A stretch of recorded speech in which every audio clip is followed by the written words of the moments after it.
Hi everyone, this is Adam, the Chief Operations Officer of the Historical African Martial Arts Association. I'm hoping that everyone had a great 4th of July celebration in the United States, and I'd like to wish a belated Happy Canada Day to my fellow Canucks. We hope everyone had a safe and enjoyable holiday. So this video is to provide you all with an update on what's been happening with the Mamluk project. So first off, I want to talk about the website that we were hoping to launch, or the web page we were looking to launch on our website that was supposed to serve as a public record of our progress.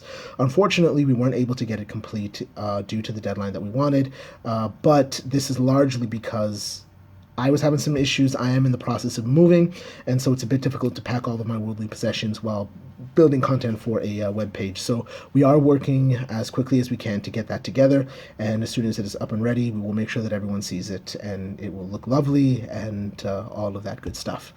Until then, we'll continue to provide you with updates through our YouTube channel. As we hit milestones and get new valuable information, we'll make sure to work on sharing that with all of you, and we'll make sure to post links on our website as well as in our new Facebook fan page and in our Facebook group. So thank you very much for being patient with us, but we will continue to do our best to provide you with as much information as we can while we proceed with this project. Next, we have a partner helping us with this new project. This is the Razmafzar group. So this is the Persian martial arts group. They have a fantastic YouTube channel, and we do recommend you check it out. We will put a link below. And they do a lot of work with weapons that are very similar to what are used in North Africa. So this is a great opportunity to go with some exchange. They've allowed us to borrow Frank Perrin, who's one of their lead researchers and martial artists in the United States. He has a master's level education and training as a public historian with a focus on museum studies. Much of his research focused on the Islamic armies of the Middle Ages of North Africa and obviously the Middle East, specifically during the Crusades. So he, as a subject matter expert, is a phenomenal person to have on our team. So Frank, we'd like to welcome you to our team. Thank you very much for joining with us, and we look forward to working with you on this fantastic journey.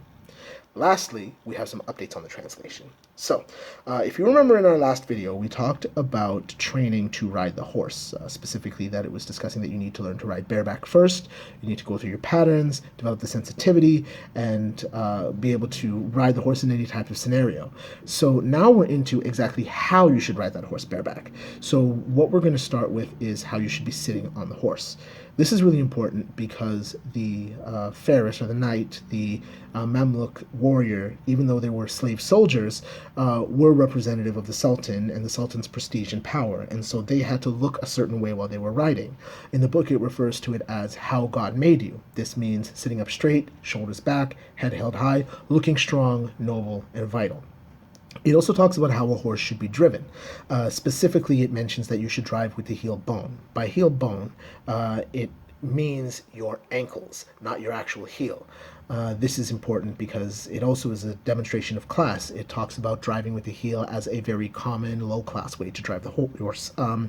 Instead, you want to use your heel because that is a bit more gentlemanly, it's a bit more finesse, and it's also important when you consider the spurs that they were wearing. The spurs that were worn by riders in the Middle Ages in the Islamic world actually had very pronounced spikes on the back of them, which were really only supposed to be used in emergencies when you needed to move the horse on because there was a life and death situation and you couldn't get the horse to move. If you drove the horse with your heels regularly, what you would essentially be doing is stabbing an expensive status symbol and, making it sick with infections, bleeding it out, abusing the animal. It's just not good to do on a regular basis. And so learning to drive the horse with your ankles is a bit more gentle on the animal, and it also demonstrates a bit of class, finesse, and skill. So it also talks about learning to ride in patterns. We haven't gotten to the part where it talks about the specific patterns yet, but what it does mention is that you learn to ride them through paces. So it starts off that you should learn how to ride the horse through the patterns at a walk, then riding it at a little bit faster, sort of like a trot or a canter. And then eventually you should be able to gallop through these patterns. Mind you, this is all being done bareback because you are beginning to learn how to ride the horse.